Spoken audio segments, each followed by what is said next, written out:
On today's show, I'm bringing back a returning guest. He was on my show back in October this year. We're talking about no other than Optec International, Inc. You can find them on the OTC markets under the ticker symbol OPTI. And recently they just came out with their 10Q. They absolutely crushed it. And with us today to bring us up to speed and tell us a little bit more about it is the CEO of the company, Mr. Roger Pawson. Roger, welcome back to the show.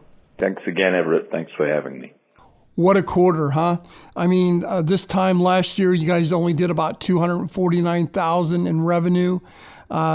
Compared to this same time of the year, you guys did $6.8 million. Also, in that 10Q, you put out that all the convertible notes are paid off as of September 30th. You want to comment on that? No, it's entirely true. So it was a little bit of a challenge, but we got it all done. You can see the impact in the stock stabilizing, obviously, now that the dilution from those toxic notes has ended, and it's performing very well. It's got a lot of customer support out there, investor support, I should say, excuse me. So, yeah, we're very happy with the company's growth, expansion, and of course, as a result of the increase in revenues, obviously we turned into a profitable event. So we're very excited. You know, I was looking over the 10Q this morning, and one thing that particularly caught my eye was under the subsequent events. Under there, you had some verbiage about 2 patents. You had a valuation of $5 million. And also recently, you guys completed distributorships agreements, including the Greek distribution ship.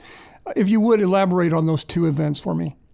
Yeah, absolutely. You know, I mean, we went public with the 2 patents a while ago after they were approved as patent pending. And we submitted to a professional evaluation company. We haven't yet had the results from that. It does take a while, and we acknowledge that. Conservatively, they were valued at $2.5 million each. So we combined that in the subsequent events. But because we didn't have the supporting documentation yet from the credible entity that specializes in that sector, we didn't include it in the assets. So that will appear in the next quarterly report, which ends December 31st this year. Right, and probably will be out in the middle of February. Yeah. So just for clarity on that, we did not include it as an asset in this previous filing, although they were filed during that time. So that's number one. Number 2, the question regarding the distributorships. Yes. Yeah.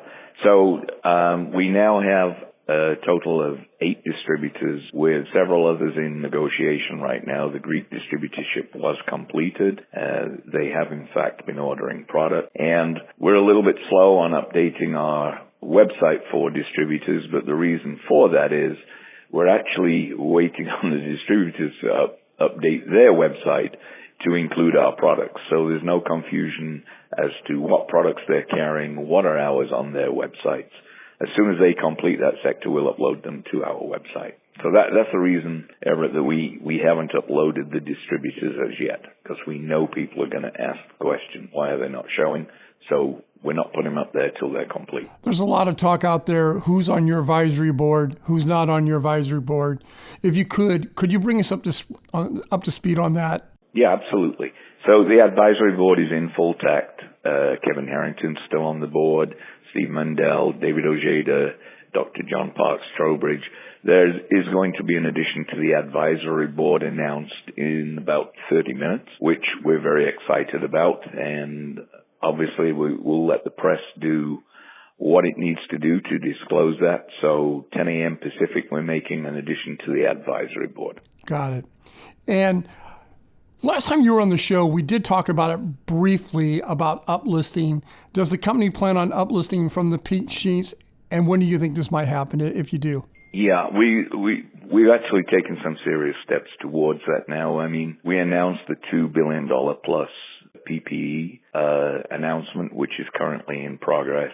A lot of people were skeptical because it's a pink sheet company with over $2 billion in an order. It's absolutely 100% real. It is in progress right now.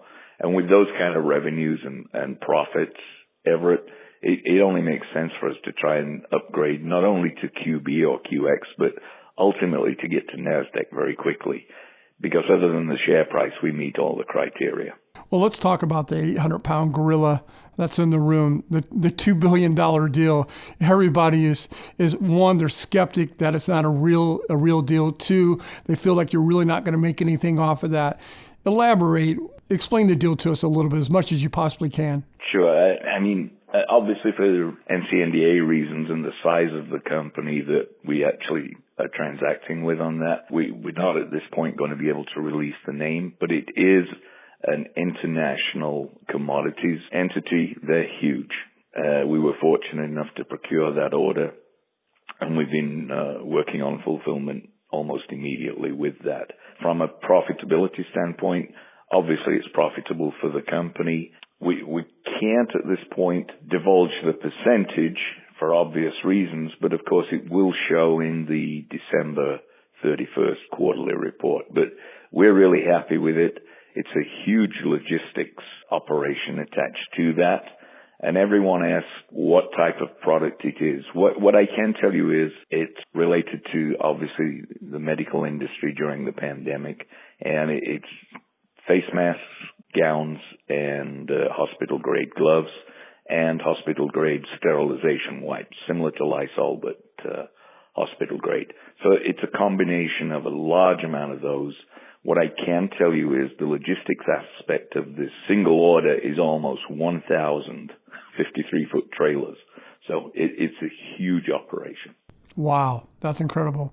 Well, before I let you go, Roger, what is it that you want my listeners and your stockholders to take away from today's interview? I want to thank them for their support, obviously. We're very, very fortunate to have procured these orders, the products we have. Company's in major expansion mode right now. I mean, frankly, I get calls, the company gets calls, but I get calls every day. You know, I think we're in the top 10 for Pink Sheets for daily volumes.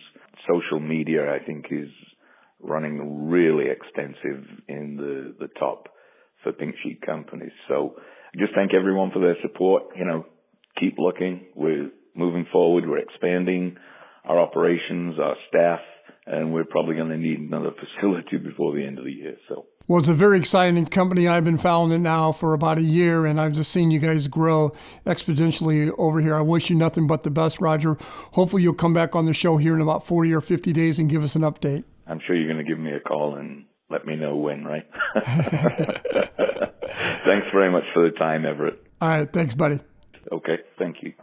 This program is entirely sponsored and produced by La Jolla Media, LLC, which is responsible for the content. The opinions and information provided on this program are for educational and research purposes. Stock Day encourages all listeners of this program to do their due diligence and research when determining investment strategies that will work for them, or to seek the assistance of an investment professional.